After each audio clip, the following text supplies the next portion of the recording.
Hit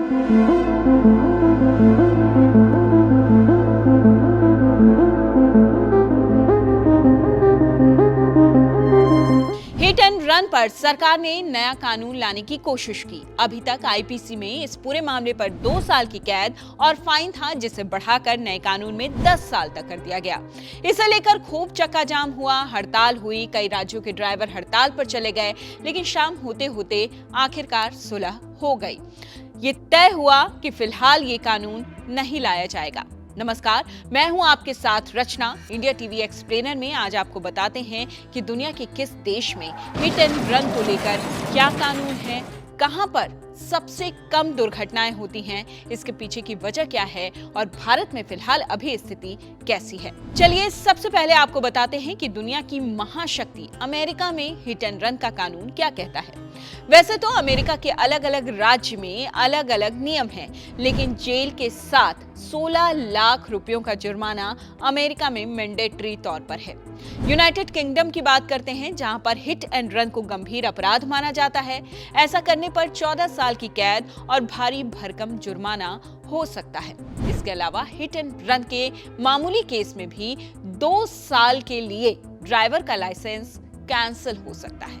अब हम आते हैं कनाडा पर। कनाडा क्रिमिनल कोड के तहत ऐसे मामलों में 10 साल की सजा हो सकती है। अगर हादसे में घायल की मौत हो जाती है तो स्थिति और भी ज्यादा विकट हो जाएगी यहाँ पर, क्योंकि यहाँ पर प्रावधान है ऐसी स्थिति में आजीवन कारावास की सजा का। अब बात ऑस्ट्रेलिया की, जहां पर एक बॉडी काम करती है जो ड्राइवरों की लापरवाही पर सख्त नजर रखती है।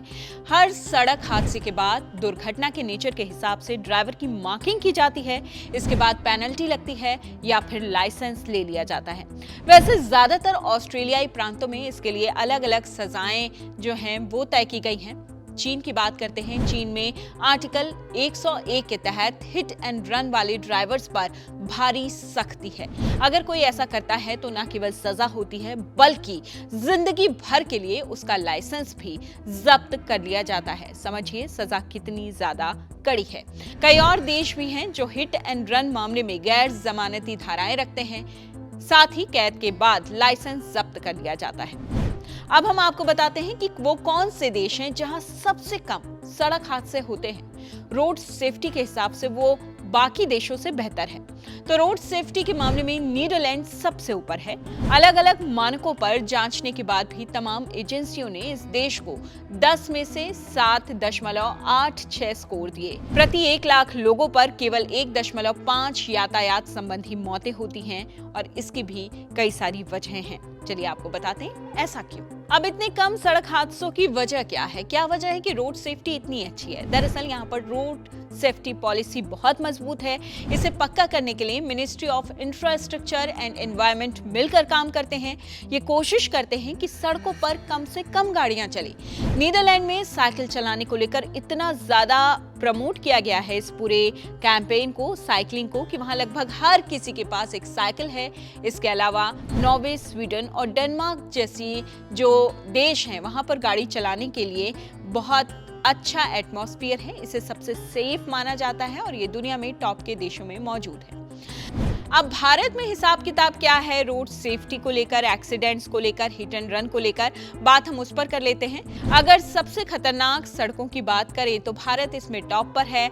ड्राइवर्स एजुकेशन कंपनी जुटोबी ने एक सर्वे किया।